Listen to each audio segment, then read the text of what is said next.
Welcome back to Debunked. Today's video gets a ton of information wrong and is at times very misleading. This video was also created in 2 parts, so expect the second part of this video debunked in the near future.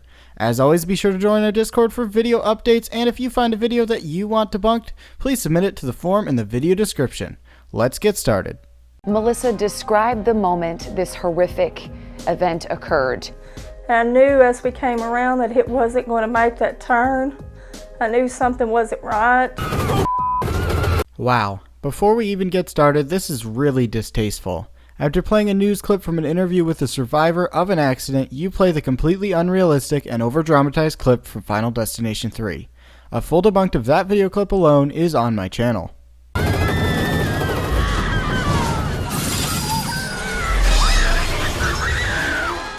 So roller coasters are usually scary on its own, and thrill seekers like myself enjoy the scary experiences of falling, going upside down, and everything else roller coasters have to offer. Well, on this list, unexpected events takes a turn for the worse, and it might make us think twice about wanting to go on roller coasters. Let me know where you guys are from in the comment section below, and what theme park do you guys have? For me, I live in Toronto, and I used to actually work at Canada's Wonderland, which is the biggest rides here in Canada. Well, what's happening, all you most amazing people? I'm your host for this one, Landon Do Not Sing, and welcome back to another most amazing top 10 video. Alright, let's jump right into this list. Let's not waste any time here. This is the top 10 scary accidents on roller coasters you won't believe. Starting us off, in at number 10, we have Melissa Collins, the woman in the intro of this video, and a mother of 2 young children. She was on her last day of vacation when she suffered major injuries when a roller coaster crashed. I made a small analysis of this accident the day after this accident occurred, and my video seems to have mostly held up.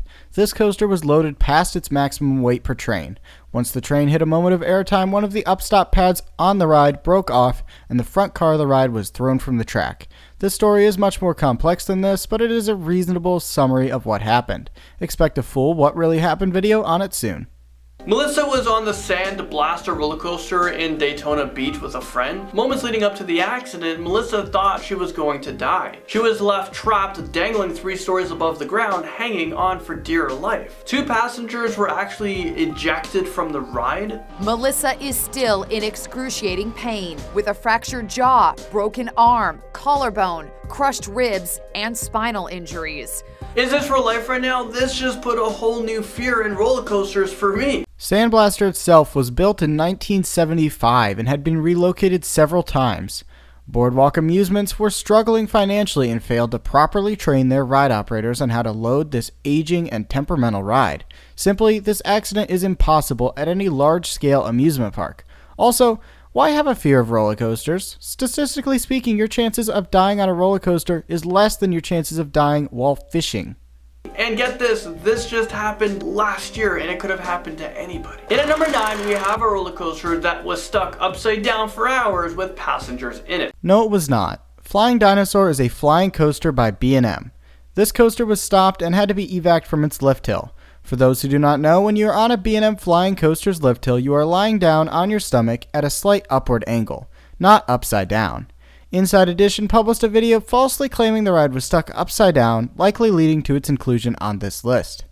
I would for sure pass out with all the blood flowing to my head. The Flying Dinosaur ride at Universal Studios in Japan wasn't flying anymore. More than 60 thrill seekers had to be rescued from the ride, which left them hanging for hours. Everyone was just hanging there for more than 2 hours, and they were about 60 to 90 feet from the ground. This was a standard evac caused by a simple ride stoppage. The ride stopped because a safety system was working as intended. I feel like I'm saying this a lot, but I've recently made a video on ride stoppages that explains this further. So if all of a sudden the restraints open up... Whoa, they can't just open up. There are multiple fail-safes built into the restraints that make it impossible to open up on a B&M coaster like this. The only way they can open during the ride is by the use of a manual release, which releases 1 car at a time, and on this type of coaster can only be accessed through the use of a special tool. Well, that would be very bad news. Luckily, no one was injured, and I'm sure that's the last time that any of those people went on rides. There is no way that I'd be able to relive that situation. Evacs really are nothing to be scared of. I've performed several myself, and they are really nothing. If you ever find yourself in one, just remain calm. And if they offered like a season's pass, I would say heck no. Moving into number 8, we have a very scary water ride that derailed. You guys won't believe this. So first you can see everything is fine. The big drop was successful.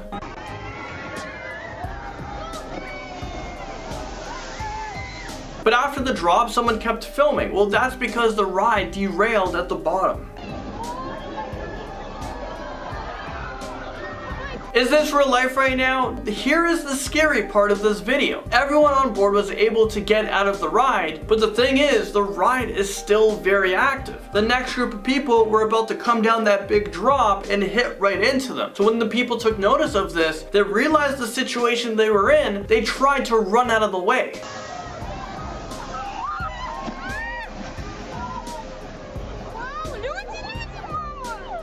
This is incredibly frightening to watch, and now, because everyone in the back boat is stuck, they're going to be the next set of riders who's going to be hit by the next ride, and this is going to continue until the ride operator realizes what is going on. This whole situation was a huge mess. For one, the ride was e-stopped by the ride operators when the first boat got stuck. However, a second boat had already dropped off the lift hill and there was no way to stop in time. Also, the guests reacted extremely poorly. They chose to enter the ride area rather than staying seated in their boat and waiting for instructions. This could have easily gotten them killed. From there, we move on to number 7 on our list. We have the 1986 accident that happened on the Mindbender roller coaster ride inside the West Edmonton Mall in Edmonton. It is located in Alberta, Canada, and yes, I did say inside of a mall. This is a massive mall. I mean, it's so big it has its own roller coasters in it. This 1986 accident is the one and only on this list that happened indoors. Well, on this day, this ride went so fast around the corner, it actually derailed. Speed had nothing to do with this accident. This accident was caused by poor maintenance blamed on a poor translation of the ride's manual from German to English. This caused a number of bolts not to be present on a wheel assembly, leading to the accident. As it approached its third loop on the ride stalled at the top of the loop and it went backwards into the concrete column. 3 people actually passed away from this scary accident and 15 others were injured. So get this, investigators determined that missing bolts in a wheel assembly caused the accident, so this was actually human error. This ride was closed down for several months and then reopened. After hearing a story like this, I wouldn't reopen this ride, but luckily since that accident, nothing else has ever happened. Moving into number 6, we have the Coney Island cyclone disaster that happened in Brooklyn. Back in 1985, a 29-year-old man was killed, but it had nothing to do with the actual ride malfunctioning. Well, maybe. This man for some reason was able to stand up while the ride was going on, and he hit his head on the crossbeam. I'm not sure why the restraints didn't stop this man from standing. Fun fact, for most lap bars, if it is set a certain way, you can still stand up. Please do not try this, as I tested it on a ride that was not on. At the end of the day, if you do stand up on a ride and get injured or killed, it is your fault. While the ride was in progress, or why he wanted to stand, a few years later in 1988, a 26-year-old man was killed after falling out of the ride. Again, what is up with the restraints on this ride? That man fell 30 feet and landed on a crossbeam, and he died on impact. There has been no accidents on this ride for about 20 years, but in 2007, a 53-year-old man suffered several crushed vertebrae in his neck while riding the Cyclone ride, and then he passed away 4 days later due to complications during surgery. Number 5, well, here's a messed up one for you. For this next scary accident, let me take you over to the ride of steel in Darien Lake. I have done a full what really happened video on this very accident that goes into full detail, but let's see how bad he messes this up.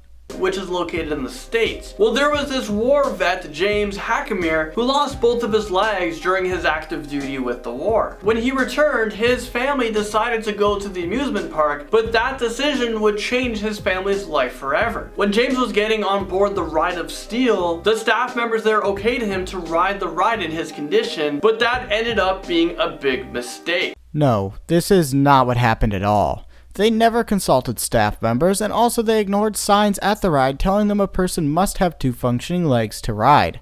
Again, see the What Really Happened video for the full details. he came loose and fell out of the ride when there was bumps in the ride, and because he didn't have legs, he flew right out and fell right to his death. This is just a tragic story, and I wonder who is at blame for this one. Moving into number 4, we have the Thunder River Rapids accident that happened back in 2016. During this ride, the raft actually flipped over, killing 4 people in the process. This happened at the Dream World amusement park on Australia's Gold Coast. Park management permanently closed down this ride due to the accident. This is a very scary recreation of what happened.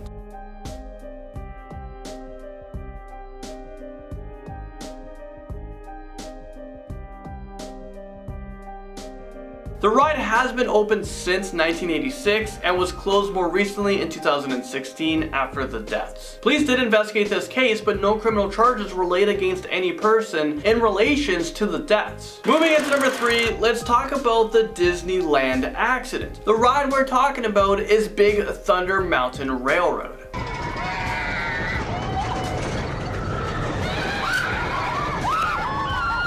Okay, that looks pretty familiar. I've actually been on this ride many times, and I'm sure a lot of you guys have as well. Well, back in 1998, a 5-year-old boy was seriously injured when his foot became wedged between the passengers' cars. The ride was stopped and he was rescued, but all of his toes on his left foot needed to be amputated. This is not major at all. Small injuries like this happen all the time at large theme and amusement parks. This is why they say before the ride, for your safety, please remain seated in an upright position with your back and shoulders against the seat back and hold on until the ride comes to a complete and final stop. Please keep all parts of your body inside the ride at all times. Ride operators are a lot smarter than you think, and you should listen to them. Also 2003, on the same ride, Big Thunder Mountain Railroad, a 22-year-old man passed away after suffering severe blunt force trauma and extensive internal bleeding after the ride derailed. 10 other riders were also injured. Next up, we have Alton Towers accident on the Smiler ride at number 2. This accident has also been extensively covered in a What Really Happened video that I suggest you watch. Essentially, an empty train valleyed on the ride. A second loaded train was stopped in the ride's lift by the ride safety system. Maintenance, not realizing the empty train had valleyed, manually overrode the ride safety system, causing the crash. What a gross oversimplification, but you get the idea. This right here is Vicky Balch and Leah Washington. They both didn't know each other, but they were both involved with the roller coaster accident at Alton Towers that took place in 2015 when they were about 20 and 23 years old at the time. Both of them lost a leg in the crash. They have suffered life-changing injuries and now have to use bionic legs for their everyday lives. This is the aftermath of the crash. There were 16 people injured in total. Alton Towers has been sued and millions of dollars was rewarded to Leah Washington and Vicky due to the negligence. Oh, we're not even going to talk about why this accident happened. Okay?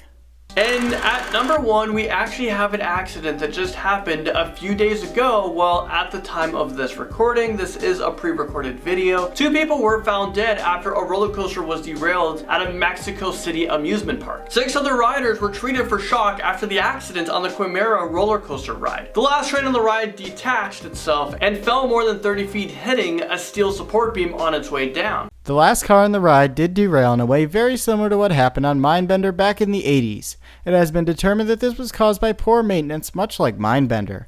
La Fiera was also knowingly running the ride with the trim brakes off, causing excess wear on the wheel assemblies. Expect a full What Really Happened video on this accident in the future. There was a lot of spectators, and some people saw 2 people hitting their heads on their way down, and they hit their heads on metal beams. The 2 men were just 18 and 21 years old. The theme park did come out with the statement. They said, and I quote, "Deeply regrets the terrible accident that happened today in its facilities." They also said total complete support to our affected guests, and they are working with the local authorities on the investigation. Well, thank you guys so much for watching this video. Well, that was a different one. I will give this video credit for using more recent incidents on roller coasters. However, the way in which they covered many of these incidents was very unfair, as they left out a lot of key information or they flat out lied about what happened. Be sure to stay tuned, as this channel released a part 2 to this video that will be debunked next. As always, if you have a video that you want debunked, please send it to the link in the video description, and be sure to join our Discord for updates on videos and live streams. Thanks for watching.